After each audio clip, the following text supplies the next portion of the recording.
Itoophiyaa fakkeenyummaa cimsa tarsiimoo ida'amuun biyyoo fi ceesisa galma egeree keenya dhaamsa waliif labsa milkii injifannoo xombora qabsiisa.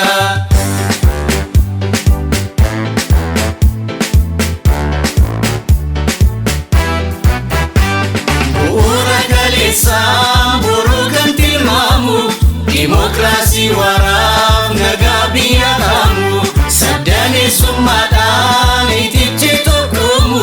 badhaadhinni biyyaa mul'ate dhugoomu ol kaati jennee ol kaati Itoophiyaa mul'ata qabattee ol kaa'insa biyyaa ol kaati jennee ol kaati Itoophiyaa mul'ata qabattee walii galtee biyyaa wal faana hiriira nadaallee haqaatiin mootummaa ijaarraa namummaa olaansuun imalli toleera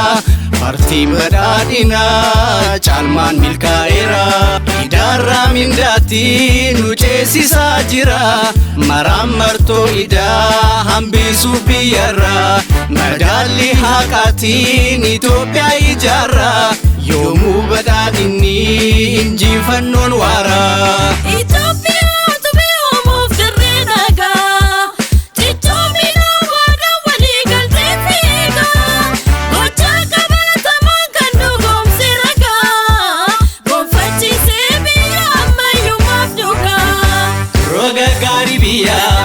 Jireenya ammayyeessu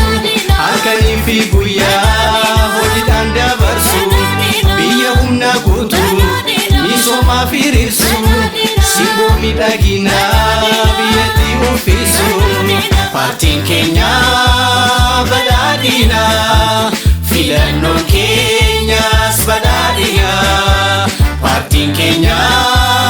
badhaadhinaa filannoon keenyas badhaadhinaa.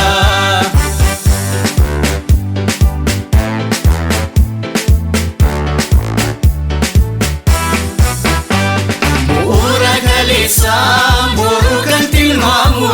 demokrasii waraaf nagaa biyya qabu sabdaneessummaadhaan ititti tokkomu badhaadhinni biyyaa mul'ate dhugoomu ol kaati jennee ol kaati Itoophiyaa mul'ata qabattee ol kaa'insa biyyaa ol kaati jennee ol kaati Itoophiyaa mul'ata qabattee ol kaa'insa biyyaa hidha bayyaa fixee falmatee galaana olaa cuufaa banuuf duukaa bu'ee faana aantummaa sirnaatiin olaansee imaana hundarraa gobanee paartiin badhaadhinaa sirna dijitaalaa Itoophiyaaf diriirsee huqamaa fi aantummaan uummata olaansee bulchiinsa gaariitiif ga'oomsa fooyyessee imala qajeelaa idaa mindaa ceesisee.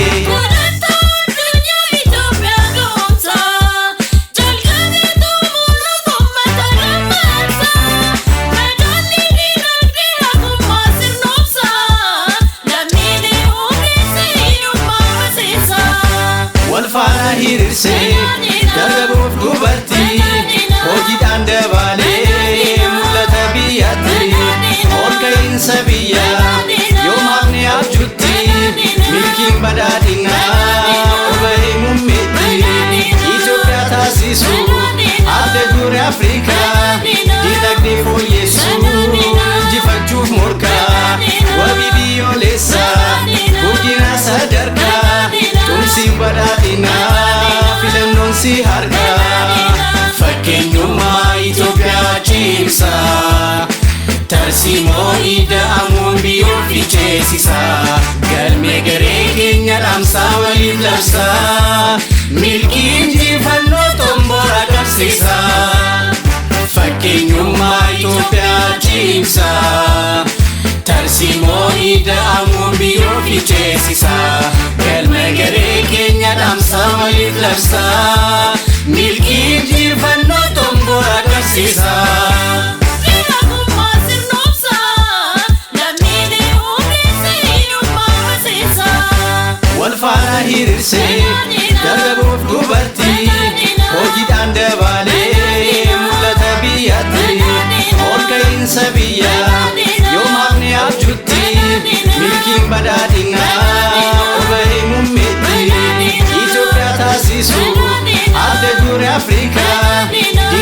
fooyyeessu injifachuuf morkaa wabii biyyoolessaa guddina sadarkaa tumsiin badhaadhinaa filannoon si harkaa fakkeenyummaa Itoophiyaa cimsaa tarsiimoo ida'amuun biyyoofi ceesisaa galmee garee keenya dhaamsaa waliif labsaa milkii injifannoo xomboora qabsiisaa fakkeenyummaa Itoophiyaa cimsaa tarsiimoo ida'amuun biyyoofi ceesisaa galmee garee keenya dhaamsaa waliif labsaa milkii injifannoo xomboora qabsiisaa